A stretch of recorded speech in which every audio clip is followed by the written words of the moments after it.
Hello everyone, कैसे हैं आप लोग। आज का हमारा वीडियो है मुहासे के ऊपर, जिसको हम मेडिकल लाइन में एक्ने बोलते हैं और आम बोलचाल की भाषा में पिंपल्स बोला जाता है। दरअसल ये टॉपिक मेरे दिल के भी काफ़ी करीब है, क्योंकि जब मैं स्टूडेंट लाइफ में था तो मैं खुद इस प्रॉब्लम से जूझ रहा था। काफ़ी ट्रीटमेंट लिए लेकिन इलाज नहीं मिल पा रहा था ठीक से, फ़ायदा नहीं दिख रहा था मुझे। आप अगर यूट्यूब पे सर्च करेंगे या कहीं भी जाके किसी बड़े बुज़ुर्ग से पूछेंगे तो वो तरह तरह के नुस्खे बता देते हैं। कोई हल्दी का लेप लगाने को बोलता है, कोई कहता है कि खीरे लगाए, कोई कहता है कि दही लगाइए।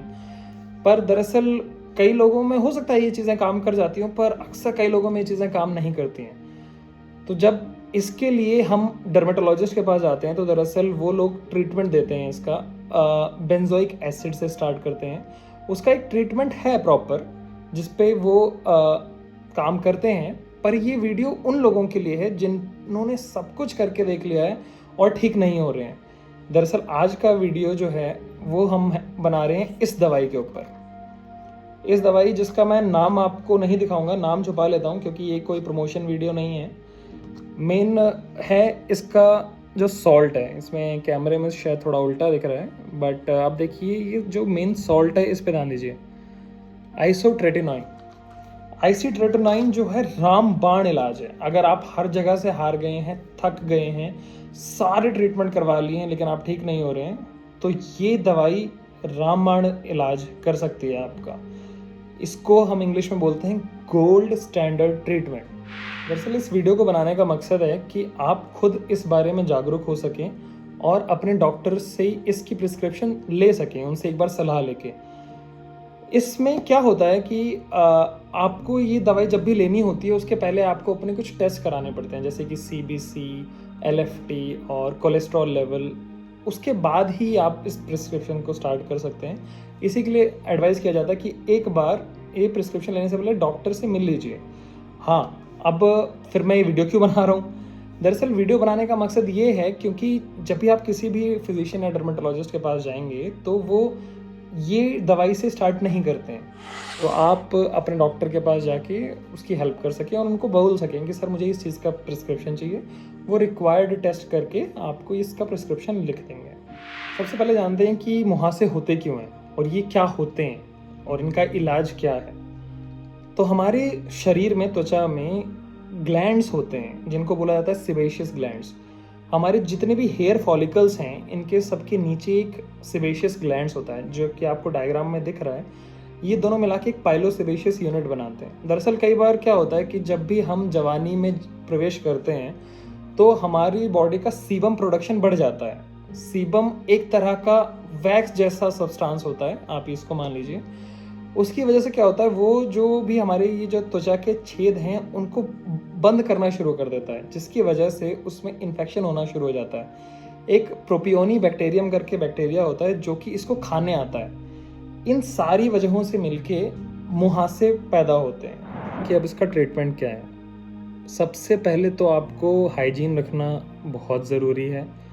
आपको अपनी स्किन को रेगुलरली वॉश करना है सोप और वाटर के साथ, ताकि जितना भी सीबम है ये सारा धुल जाए और बैक्टीरिया आपकी बॉडी पे या स्किन पे आके क्लॉग ना कर सकें, जमा ना हो सकें।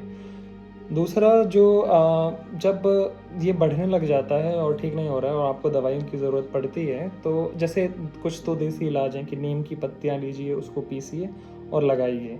नीम की पत्तियों से कई बार ठीक हो जाता है। कई लोग बोलते हैं कि साफ़ी पीजिए, साफ़ी आपने नाम सुना होगा, साफ़ी पीजिए उससे ठीक हो जाएगा, लेकिन कई मामलों में ये असर करता नहीं है उतना। और अगर ये असर नहीं कर रहे होते हैं तो फिर आपको आगे स्टेप लेना पड़ता है, आपको डॉक्टर के पास जाना पड़ता है, आपको दवाइयाँ लेनी पड़ती हैं। दवाइयाँ जो डॉक्टर लिखते हैं दरअसल वो स्टार्ट करते हैं सबसे पहले बेंजोइक एसिड से, सैलिसिलिक एसिड से और एंटीबायोटिक्स से, कि जिससे ये ठीक हो जाए। एंटीबायोटिक्स में वो डॉक्सीसाइक्लिन, एजिथ्रोमाइसिन, इस तरह की एंटीबायोटिक्स देते हैं आपको। अक्सर कुछ लोगों में जिनमें ये ज़्यादा सीवियर नहीं होता है ये ठीक हो जाता है, पर जिन लोगों में ये बिल्कुल नहीं ठीक होता तो हमें एज अ लास्ट रिजॉर्ट और रामबाण दवाई के रूप में ये आइसोट्रेटिनोइन देना पड़ता है। इसको मैं आपको खोल के दिखाता हूँ ये किस तरह से दिखती है। दरअसल आइसोट्रेटिनोइन क्या होता है अब हम ये जानते हैं। देखिए, लाल कलर की कैप्सूल्स होती हैं ये, और ये होता क्या है वो अब मैं आपको बताता हूँ। आइसोट्रेटिनोइन विटामिन ए का डेरिवेटिव है, विटामिन ए आप सब जानते हैं, उसी का एक डेरिवेटिव होता है आइसोट्रेटिनोइन। इसका काम करने का तरीका क्या है इसको समझते हैं। जैसा कि मैंने आपको बताया कि एक्ने बनाने के लिए सीबम का प्रोडक्शन बहुत ज़्यादा हो जाता है, जिसकी वजह से हमें एक्ने होते हैं। और दूसरा जो है प्रोपियोनी बैक्टीरियम जो होता है वो आके उस सीबम को खाने का ट्राई करता है, तो वहाँ इन्फेक्शन हो जाता है। इसकी वजह से ये एक्ने की प्रॉब्लम हमें होती है। आइसोट्रेटिनोइन का काम यही है कि वो इन्हीं दोनों एक्शंस पे काम करता है। वो एक तो सीबम का प्रोडक्शन कम कर देता है, साथ ही में जो ये प्रोपियोनी बैक्टीरियम है इसको किल करता है। लेकिन कुछ बातों का ध्यान रखने की ज़रूरत है इस दवाई का कंजप्शन करने के लिए। अगर कोई भी प्रेग्नेंट लेडी है तो उसको आइसोट्रेटिनोइन नहीं खाना चाहिए, क्योंकि ये होने वाले बच्चे की ग्रोथ पे असर डाल सकता है। अगर आप आने वाले टाइम में प्रेगनेंसी प्लान कर रहे हैं, अगर आप मर्द हैं तो 3 आइसोट्रेटिनोइन का कोर्स होने के 3 महीने बाद तक आप प्रेगनेंसी प्लान मत करिए। और अगर आप फीमेल हैं तो यदि आप प्रेग्नेंट हैं या प्रेग्नेंट होने वाली हैं 6 महीने तक, ठीक है, या फिर आप दूध पिला रही हैं अपने बच्चे को, इस दौरान आपको आइसोट्रेटिनोइन नहीं खाना चाहिए, क्योंकि ये बुरा असर डाल सकता है। क्योंकि आइसोट्रेटिनोइन काफ़ी समय तक खून में रहता है, तो ये होने वाले बच्चे की जो ग्रोथ है उस पर असर डाल सकता है। प्रेगनेंसी के 6 महीने बाद या फिर लैक्टेशन के 6 महीने बाद आप इसका कंजम्पशन कर सकते हैं। उसके लिए आप अपनी फिजिशियन या फिर डर्मेटोलॉजिस्ट की सलाह लेके ही ऐसा करें। इसके कुछ छोटे मोटे साइड इफ़ेक्ट्स और हैं, जैसे कि ये ड्राइनेस कॉज करता है, क्योंकि ये सीबम का प्रोडक्शन कम करता है हमारी बॉडी में, तो हमारी स्किन में थोड़ा ड्राइनेस होता है, पर साथ ही साथ में हमारी लिप्स, हमारी आइज़, इनमें भी ड्राइनेस कॉज करता है। तो खैर ये घबराने की बात नहीं है, जैसे ही है आप इसको बंद करते हैं वैसे ही ये सारे प्रॉब्लम सारे ठीक हो जाते हैं। और अगर आपको आइज़ में ड्राइनेस फील होती है तो उसके लिए लुब्रिकेटिंग आई ड्रॉप्स यूज़ कर सकते हैं, और अगर लिप्स में ड्राइनेस फील होती है तो लिप बाम वगैरह यूज़ कर सकते हैं। मैं फिर से इस बात को कहता हूँ कि अगर आप बहुत ज़्यादा परेशान हो गए हैं और पिंपल्स को लेके टेंशन में रह रहे हैं, तो ये दवाई आपको बहुत ज़्यादा खुश कर सकती है, क्योंकि ये आपके जो पिंपल्स हैं इसको पूरी तरह से 100% ख़त्म कर सकती है। तो do give it a try. And आपके किसी रिलेटिव या जानकार या दोस्त को भी ऐसी ही प्रॉब्लम फेस हो रही है तो इस वीडियो को उसके साथ शेयर करिए। एंड अपना ख्याल रखिए। Take care.